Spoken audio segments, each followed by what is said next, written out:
Assalamualaikum warahmatullahi wabarakatuh.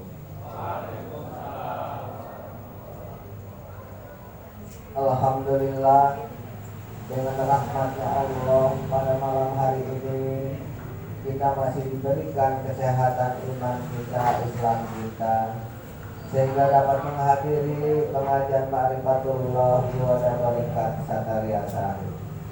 Mudah-mudahan apa yang kita kaji pada malam hari ini semoga bermanfaat untuk diri kita, agar diri kita lebih baik melangkah ke depan, lebih dewasa pola pikirnya, lebih bijak perbuatannya, untuk menghadapi kehidupan di dunia ini sampai kehidupan di akhirat nanti, yaitu hidup setelah mati.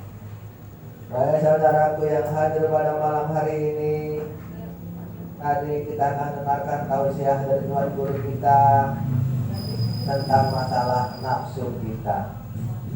Nafsu itu adalah bahasa Al-Quran. Kalau bahasa Indonesianya jiwa, kalau bahasa Jawanya sukma, kalau bahasa Arabnya Al-Qurannya nafsu, ya ayat Tuhan nafsu mutmainah. Kalau bahasa Indonesianya hai jiwa-jiwa yang baik. Kalau bahasa Jawa sukmo sing gak nglemboro, sing langgeng. Kan begitu. Irji'i ila rabbiki radiyatan mardiyah. Kembalilah kamu kepada Allah dengan hati yang ridho dan ridhonya. Jadi kalau kita ingin terpanggil oleh Allah nanti di akhirat ataupun di dunia ini, terpanggil di sisi Allah, maka kita itu kewajiban kita mengubah diri kita, mengubah nafsu kita sampai menjadi nafsu mutmainnah yang kita pakai sehari-hari. Setelah nanti kita dipanggil oleh Allah, baik panggilan untuk dunia ataupun panggilan untuk akhirat, kemenangan dunia dan kemenangan akhirat. Jadi kalau dipanggil di dunia kita oleh Allah karena nafsu kita baik, kita akan dijadikan ataupun kita akan disuruh mengikut kepada hamba-hamba Allah. Faqulil bi ibadi. Masuklah kamu dalam golongan hamba-hambaku. Kalau jiwa kita sudah baik di muka bumi ini, dipanggil oleh Allah, disuruh mengikut hamba-hambanya. Jadi bersyukur kamu sekarang ini telah dipanggil oleh Allah mengikut hamba-hambanya. Maka jaminan surga itu sudah dekat pada kita, karena Allah tak pernah bohong. Wadhulil jannati. Kalau kamu masuk dalam surga-surgaku. Tapi gak gampang kita itu mengubah diri kita itu tentang masalah nafsu kita. Pelajari nafsu kita dulu, gak segampang apa yang kita omongkan.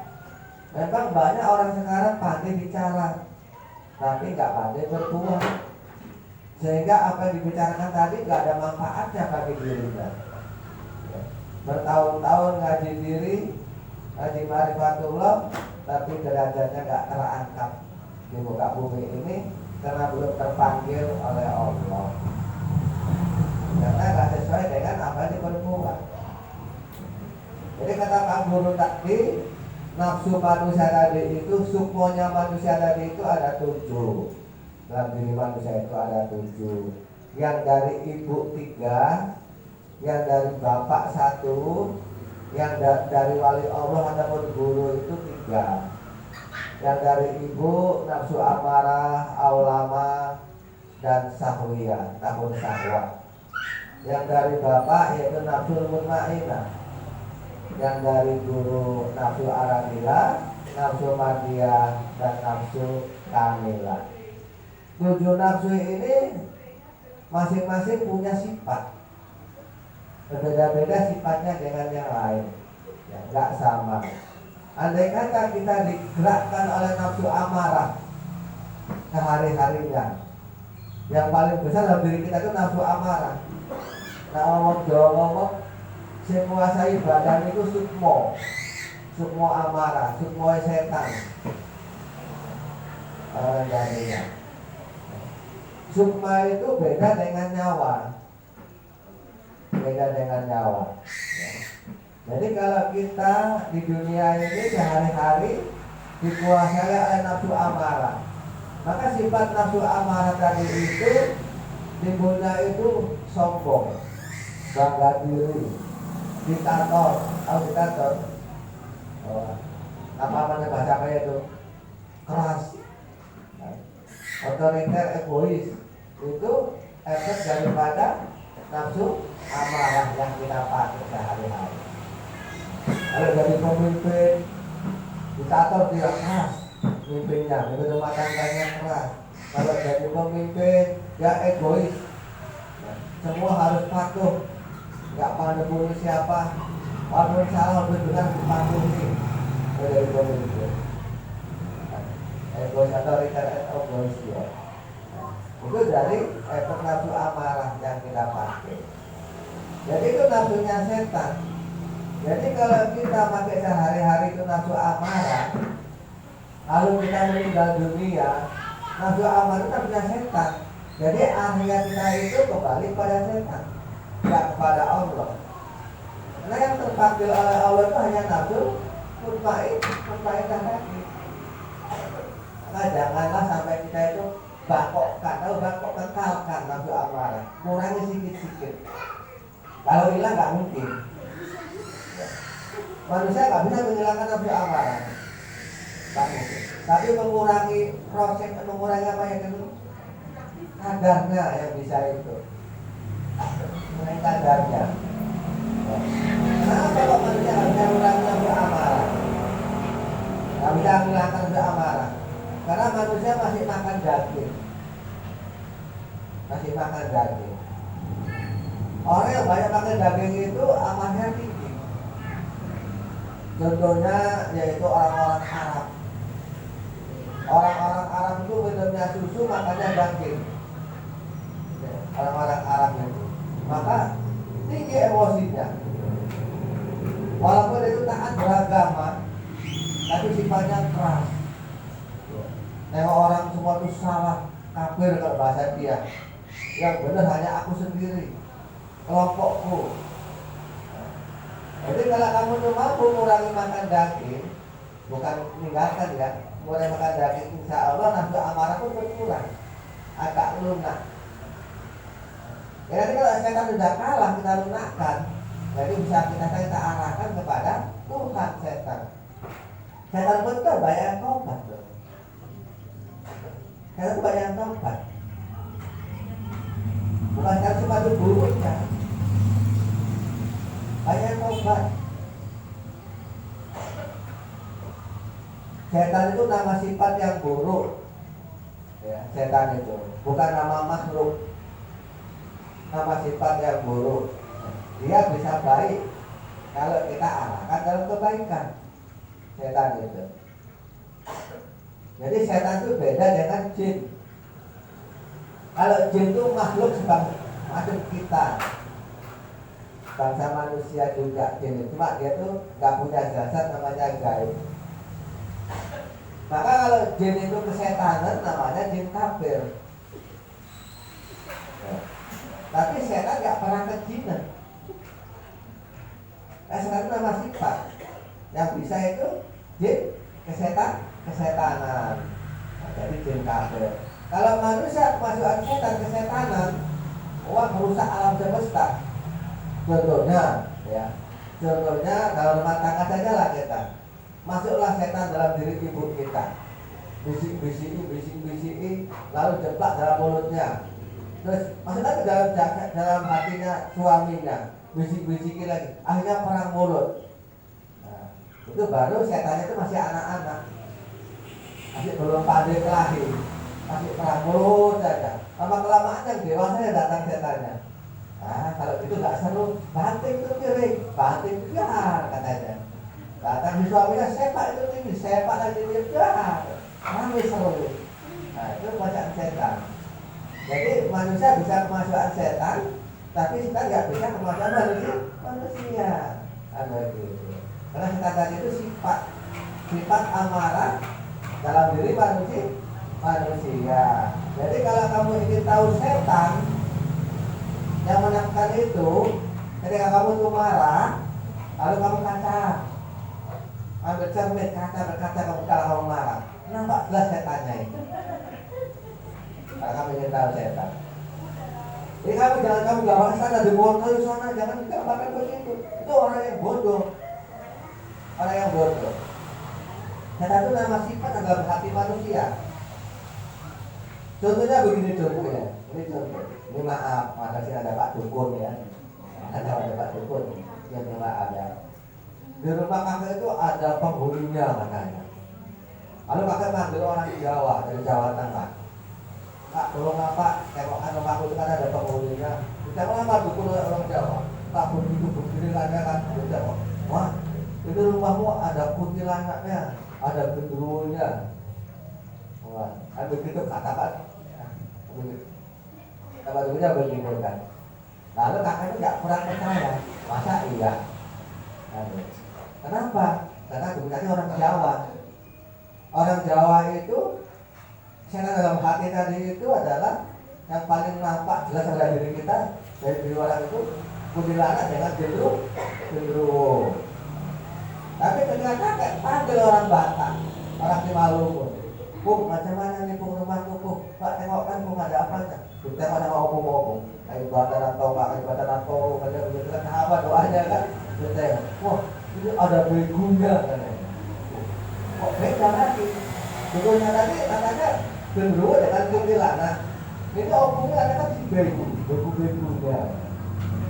Aduh, kakek kurang jelas. Tak ambil kan namanya Cina namanya Apio. Orang Babunu, tak suruh tengok lagi. Ditengok lagi mana? Wah, ada pampirnya. Beda lagi. Orang lagi saya datang ke perapat di kawan saya dari Eropa sana, orang Barat, tak suruh tengok lagi. Apa kata dia? Ada Draculanya katanya rumahnya ini. Beda. Isi pokoknya. Beda apa yang dia lihat tadi itu? Apakah betul penghuni rumah itu ataupun hati dia? Ataupun apa yang ahlinya tadi itu? Yang dia lihat tadi itu kotoran hati dia yang nampak sama dia. Kalau orang Jawa kotoran hati itu adalah gendruwo dengan kuntilanak. Karena orang Jawa itu sukanya digendruwo kalau laki-laki. Orang Jawa itu. Kalau hari Jumat jadi gendruwo, banyak gendruwo itu di belakang rumah. Kalau malam Jumat, yang nampak ada apa aja, jari-jari ibu jari kakinya. Kalau temennya nggak nampak, karena jalannya jidat gitu. Jalan rumah. Kalau perempuan yang suka ya kalau orang-orang Jawa itu jadi kuntilanak, jadi sundel bolong. Maka orang Jawa yang lain masih nggak dua aja. Udah dengan gendruwo itu kotoran hatinya. Maka kamu tuh nengok orang yang kotor dulu, berarti kamu tuh hatimu sedang kotor. Kalau hatimu tuh bersih, nggak ada nafsu yang amarah, itu nggak akan nampak apapun. Nggak nampak dulu, nggak nampak apa. Jadi yang nampak ditengok orang tadi itu bukan benda yang saya, tapi hati dia yang nampak. Lah, dikatakan nafsu amarah. Nafsu amarah itu nafsunya setan.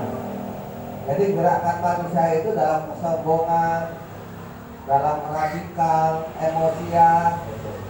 Tidak amarah. Jadi agama Islam yang radikal tadi itu yang jadi teroris itu tidak kemasukan setan. Gitu. Apa jadi mengatakan nanti dia itu masuk surga karena jihad melawan orang kafir? Ini surganya Dajjal. Kan surga Dajjal? Surga Dajjal itu dan nerakanya orang-orang beriman. Neraka karena dia kembali ke sana dengan membawa nafsu amarahnya setan. Maka sifat nafsu amarah tadi itu membuat diri kita itu emosional, sombong, itu nafsu amarah. Nah kurang-kurangi itu. Kalau ini mau kembali kepada Allah. Nah soal ulama tadi yang pertama dari ibu, yang kedua pun dari ibu. Ini maaf, bukan diberikan ibu ya. Bukan memberikan ibu terus, dari ibu kok jelek semua, gak begitu Bu. Maaf ini ya. Memang hukum yang terjadi pada alam semesta ini. Kenapa yang dari ibu yang tiga ini jelek semua? Kenapa? Jangan nuntut sama kakek, ibu-ibu. Kalau kakek nggak adil, ibunya jelekkan semua, bapaknya nggak ambil itu. Nggak begitu, Bu. Itu salah ibu sendiri. Kenapa dulu nenek moyangnya dulu tuh mau jadi muridnya iblis, Siti Hawa. Maka yang korban keturunannya. Iya, dari ibu ini yang tiga jelek semua. Walaupun namanya bagus. Karena dulu nenek moyangnya yang namanya Siti Hawa jadi muridnya iblis yang pertama kali. Yang tentang Tuhan gara-gara ngikuti bisikan iblis. Sekarang cucunya ya terbawa sifatnya. Namanya keturunannya ya. Kalau buah rambutan tumbuh di tanah, namanya pohon apa? Kalau biji rambutan tumbuh di tanah, namanya tumbuhan apa? Rambutan. Nah, jadi durian ya. Jadi kalau nenek moyang dulu jadi muridnya iblis, nenek moyang dulu, cucunya bagaimana? Mudah tergoda oleh iblis. Maka yang dari ibu yang tiga ini jelek semua digambarkan. Apalagi kalau kita orang Jawa nengok primbon. Mak sedih kalau nengok primbon. Apa sedihnya? Seluruh kelahiran orang kaum perempuan jelek semua, gak ada yang bagus. Seluruhnya, baik hari Senin sampai Minggu. Kalau yang perempuan dilahir hari apa gak ada yang bagus, jelek semua. Itu agak adil di Joyoboyo ini buat primbon ini ya. Jadi yang kedua tadi ada nafsu aulama. Jadi kalau kita ini masih digerakkan oleh nafsu aulama dalam kehidupannya, itu orangnya tadi itu enggak beragama. Yang diutamakan cari dunia, tumpuk menumpuk hartanya tadi, dunianya itu takut kemiskinan, takut hina, takut mati. Karena nafsu aulama nafsunya hewan. Jadi apabila kita digerakkan dengan nafsu hewan, maka kemana pun kita pergi cari makan. Namanya hewan ya, cari makan, takut kelaparan. Itu yang paling kita takuti. Apabila kita nanti mati masih menggunakan nafsu hewan di muka bumi ini, lalu dipanggil oleh Allah menghadap Allah sana, nanti wujudnya kita hewan. Wujud supaya kita itu jiwa kita wujudnya itu bentuknya hewan. Kalau kita di dunia ini gunakan nafsu aulama, nafsu hewan, maka itu dikurangi. Kita nggak boleh tinggalkan dunia ini, nggak boleh. Kita nggak boleh miskin. Kita wajib kaya. Tapi kita harus tahu kita itu manusia bukan hewan. Jadi manusia itu bisa membedakan yang mana yang baik dan mana yang buruk, mana hukum dan mana bukan hukum. Jadi orang-orang yang masih dikendalikan oleh nafsu aulama itu sehari-harinya itu pola pikirnya dunia dulu. Apalagi suruh bersyariat agama, suruh ngaji aja lawan. Karena agama yang paling enak itu ngaji. Kalau sholat itu kurang enak. Kenapa? Capek. Ya kan? Capek. Kalau puasa enggak kurang enak, kenapa? Lapar. Kalau zakat kurang enak, apa? Rugi. Apalagi haji. Sekarang kena ada virus COVID itu payah kita kayak haji ya. Tapi kalau syahadat ngaji paling enak ya. Paling enak ngaji itu aja susah diajak ngaji. Kalau gak dikendalikan oleh nafsu aulama tadi. Ngaji ayah suruh nongkrong, teplongok macam ayam ternak teplongok gitu aja. Nggak dimarahi, malah disanjung. Nah dikasih hidangan, nggak perlu bayar. Enak ngaji itu kan. Ada tiap hari malam tuh ngaji, tapi gemuk-gemuk semua orangnya. Mapaat kayak gitu ya. Enak ngaji gitu. Tapi itu pun orang nggak mau. Kenapa? Karena orang itu masih dikendalikan oleh nafsu aulama, yaitu nafsu hewan. Apabila ini yang kamu pakai sehari-harinya, kamu enggak nuntut ilmu. Nah perbedaan manusia dengan hewan tadi itu, kalau manusia itu nuntut ilmu, kalau hewan enggak wajib nuntut ilmu. Kamu sama-sama cari makan, sama-sama mencari makan, tapi manusia punya kewajiban untuk ilmu dari ayunan sampai kelihatan lahan. Kalau hewan nggak ada kewajiban. Maka kalau hewan tadi cari makan hari-harinya siang malam cari makan, nggak perlu ngaji. Tapi kalau kamu itu manusia, itu cari makan siangnya, malamnya kan ngaji, itu tandanya manusia. Jadi sekarang apa diri? Ya, aku itu manusia apa hewan? Untung masih tengah kan, gitu kan? Masih tengah hewan, tengah manusia. Kadang-kadang hewan, kadang-kadang manusia. Saya masih bersyukur, berubah-ubah. Gitu. Jadi kalau hewan tadi itu dari pagi sampai pagi lagi yang dipikirkan mencari makanan. Karena takut lapar ngetok jadi orang kaya, ya kan? Karena takut susah itu entah apa aja stop atau stop itu ditimbun. Maka seluruh yang ada di muka bumi ini, baik itu Pak Presiden, baik itu pengusaha, baik itu Pak Kiai, baik itu yang tukang kerja paret, baik itu perampok, itu semua itu satu tujuan, satu yang ditakuti juga. Apa tujuannya? Kan apa yang dia takuti? Takut lapar. Maka itu bekerja usaha. Gimana kalau nggak takut lapar? Pasti nggak mau kan? Nggak mau kerja ya kan? Nah takut lapar ya apa? Maka itulah kita tuh ngaji marifat ini agar kita tadi ada perubahan. Ya.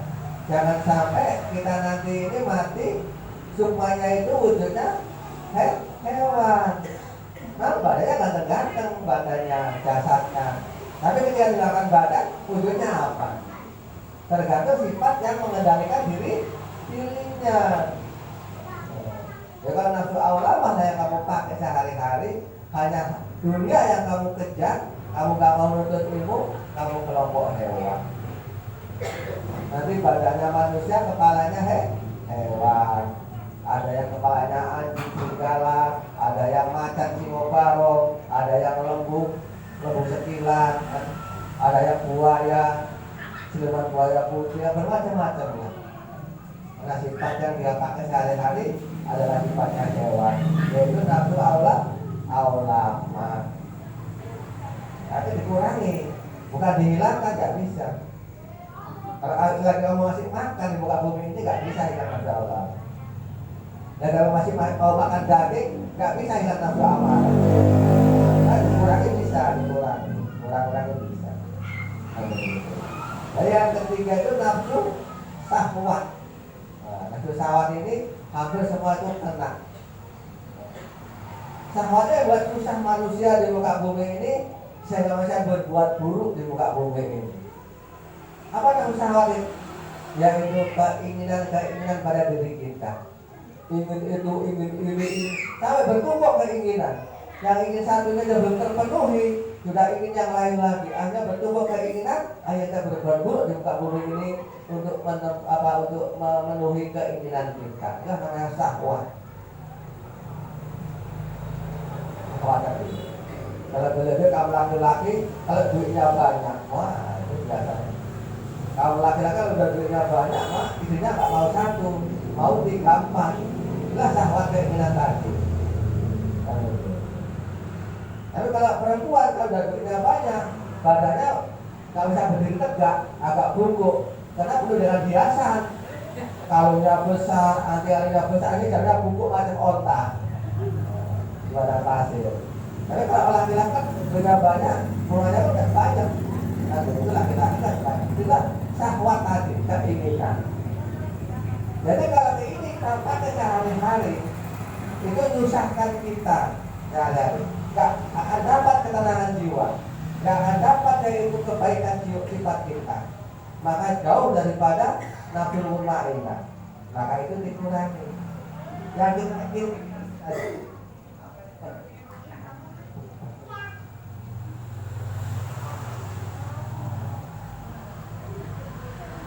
Yang kita inginkan hanya satu saja. Apa itu?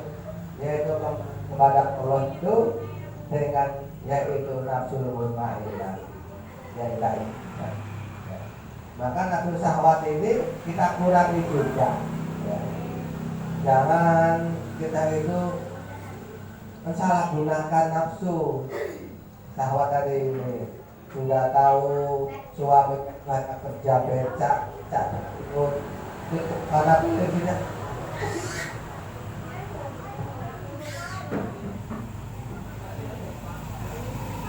sudah tahu suaminya itu kerjanya becak daun kayu. Orang sekarang ibu-ibu sekarang itu gemuk-gemuk semua ada yang ngurus naik becak kayu. Bapaknya kembang kempis perutnya dari itu nahan apa beratnya. Nah, tahu-tahu istrinya yang di rumah punya ingin minta dibelikan yaitu gelang emas seperti pesannya perak becaknya. Siap pingsan suaminya. Ada yang macam gitu kan. Kalau enggak emosi kalau itu lebih sahabat bu, nanti kalau dapat rezeki kita beli kapan lagi kan begitu ya kan. Suaminya narik beca, yang naik ibu-ibu yang gendut, didorongnya apa enggak kuat. Sekarang dia minta belikan gelang sebesar pelak beca. Dia pingsan suaminya itu gara-gara nafsu syahwat. Banyak keinginan. Andai kata ibu dan bapak itu bisa mengurangi keinginan dalam diri kita ini sehari-harinya, pasti akan timbul bahagia dalam rumah tangga. Itu kunci rumah tangga, baiti janati.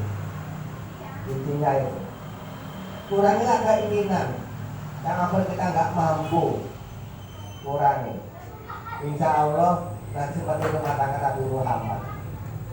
Ada ditanya sama Rasulullah, ya Aisyah, kamu ingin apa? Apa jawab si Aisyah? Hanya ingin dekat kepada Rasulullah. Tanya lagi si Zainab, ya Zainab, apa yang kamu inginkan? Lagi aku masih itu. Apa jawabannya? Sama dengan Aisyah. Hanya ingin dekat kepada Rasulullah sampai akhir hayatnya, sampai di alam kaisar. Semua istri 11 orang jawabannya sama. Hanya ingin dekat kepada Rasulullah. Enggak ada yang ingin rumah bagus, enggak ada yang ingin mobil mewah, enggak ada yang ingin entah apa, enggak ada yang ingin. Hanya ingin dekat kepada Rasulullah sampai alam gaibnya sama.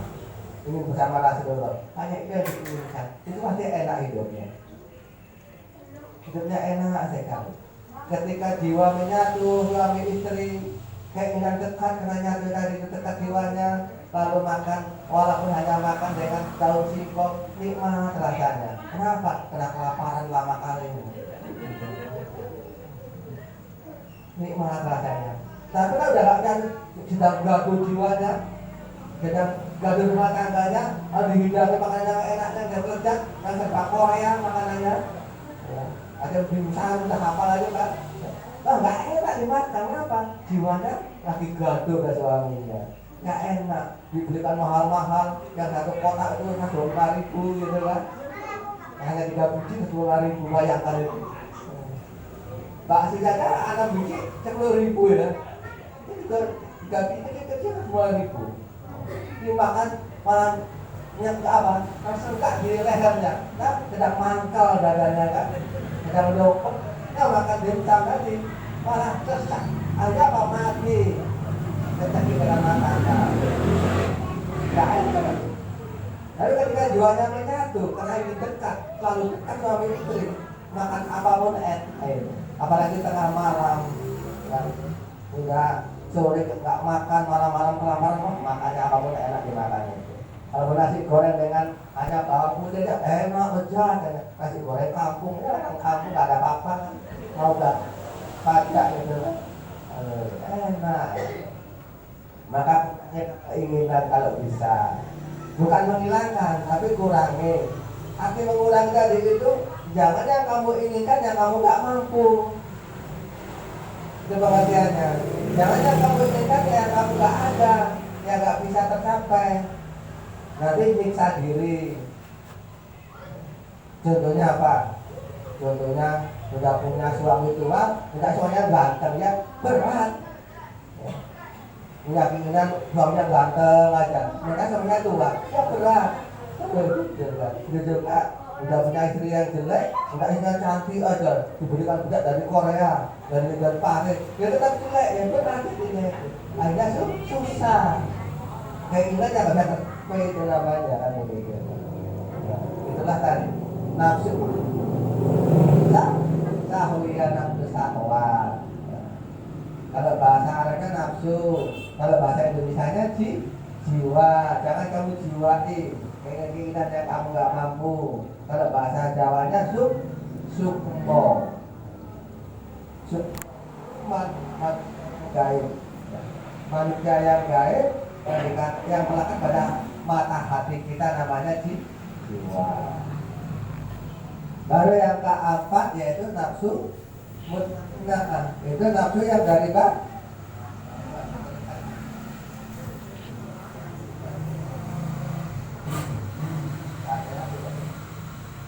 yang keempat nafsu mutmainnah, nafsu yang dari bapak. Kenapa dari bapak itu nafsu yang baik? Kenapa? Nah, kita ambil kisah nafsu dari bapak tadi mutmainnah. Nggak ada laki-laki itu kerja di dunia ini ngasih makan anak, ngasih makan istri, membahagiakan istri, minta imbalan nggak ada. Dengan ikhlas dia itu mengerjakan sifat Tuhan, pengasih penyayang, walaupun menjengkelkan istrinya. Kadang-kadang anaknya benar, tapi orang tua tetap ikhlas melihara anaknya, melihara istrinya agar mereka itu bahagia, walaupun diri dia itu susah. Jelas. Walaupun dia itu susah, dia tetap rela untuk membahagiakan orang lain. Maka nafsunya baik, maka nafsu mutmainnah. Jadi gak ada kaum laki-laki tadi itu yang gak sayang kepada keluarganya, gak ada. Itu hanya perasaan mereka yang dibumbui dengan nafsu amarah tadi. Semua kaum itu sayang kepada keluarganya, walaupun kekeot, tetap disayang, tetap dia rela kerja memberi yaitu kebahagiaan istrinya. Itulah sifat laki-laki sebenarnya. Sifat Tuhan namanya, ikhlas, kasih dan sayang. Maka nafsu dia itu katakan nafsu yang baik, nafsu mutmainnah. Maka Bapak menjadi wali untuk manusia di muka bumi ini, menjadi wali abdal. Kamu laki-laki menjadi wali di muka bumi ini karena nafsunya itu nafsu yang paling baik. Dari mana dia dapat nafsu yang baik itu? Yaitu dari malaikat. Kalau nafsu yang ibu tadi dari mana dia dapat nafsu yang buruk ketika tadi? Itu dari iblis di dunia, dia itu berguru sama iblis. Kalau laki-laki berguru sama Jibril dari malaikat, itu perbedaannya. Jadi kita terpanggil.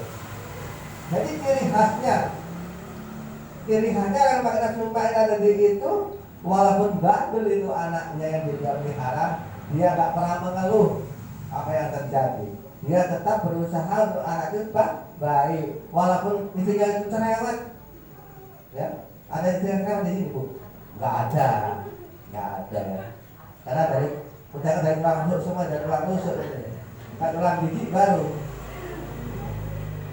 Kalau perempuan asalnya dari tulang gigi dulu diciptakan oleh Allah, nah giginya suami bangun itu berapa? Namanya gigi kan. Kayak tulang rusuk, tapi jiwanya. Walaupun istrinya cerewet, pagi-pagi udah marah-marah, dijadikan dulu suaminya, anaknya bandel-bandel, dia tetap berangkat kerja dari nafkah. Bahkan itu rela berdosa, rela susah demi keluarganya. Bayangkan dia merampok di sana, yang tak mampu yang yang lain. Dia di penjara selama 5 tahun. Ya. Susah, demi siapa? Demi keluarganya. Sementara hasil rampokannya yang dimati istri dengan anak-anaknya, dia di penjara 5 tahun susahkan. Rela dia itu. Itulah nafsu mutmainnah tadi, nafsu dari bapak. Ya ciri khasnya pakai nafsu itu sifatnya kasih dan sayang, pemaaf dan penyabar. Nafsu mutmainnah terpanggil oleh Allah. Itu yang pertahankan. Sifat kasih sayang hilang benci di muka bumi ini. Sifat sabar hilang marah di muka bumi ini. Dan sifat ikhlas hilang keluh kesah di muka bumi. Sifat sifat inilah yang dijamin Allah itu bisa kepada Allah. Itulah harapan kita semua. Kalau yang kan kayak malam ini ya.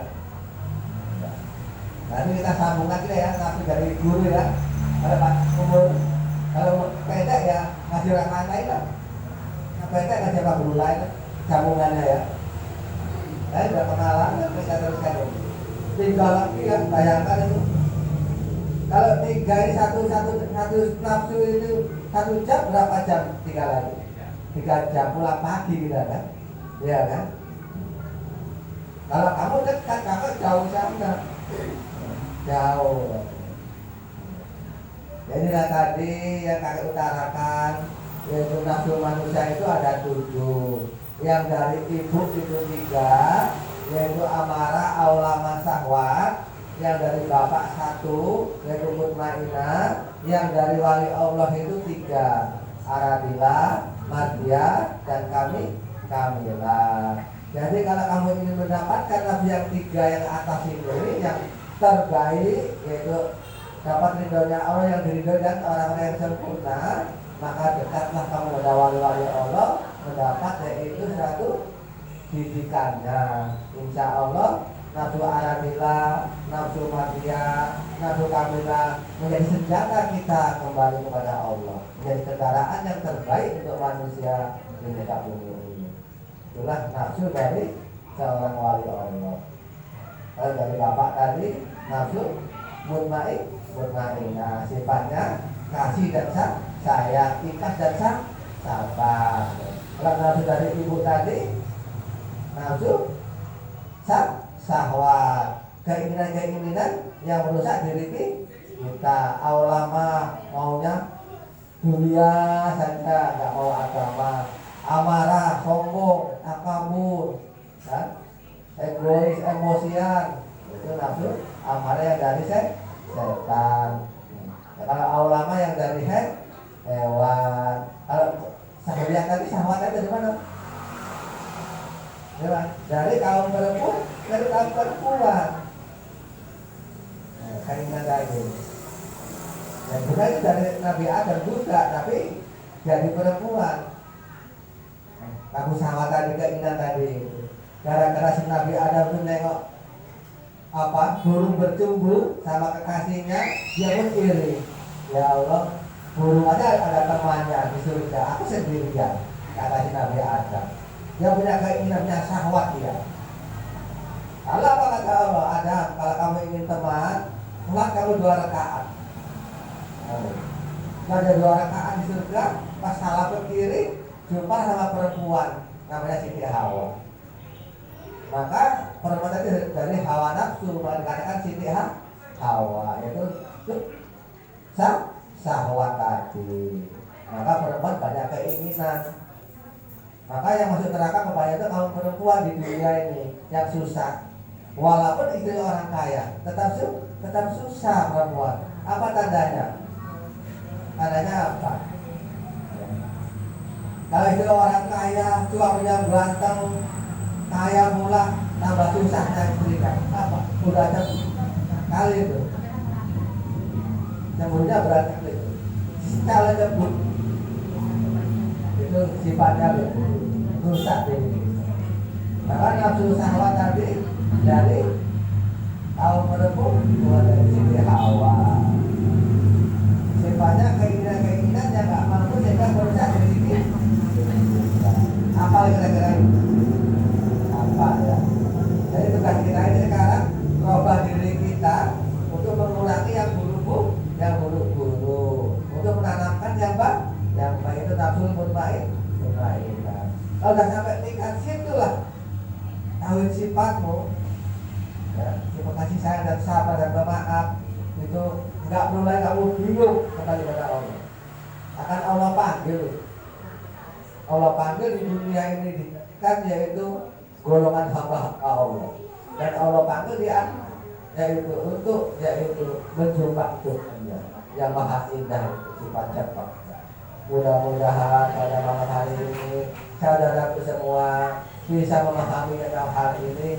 Insya Allah diri kita lebih baik depan sampai akhir hayat kita. Usikum wa nasyudatullah. Kakek itu dengan doa. Assalamualaikum warahmatullahi wabarakatuh.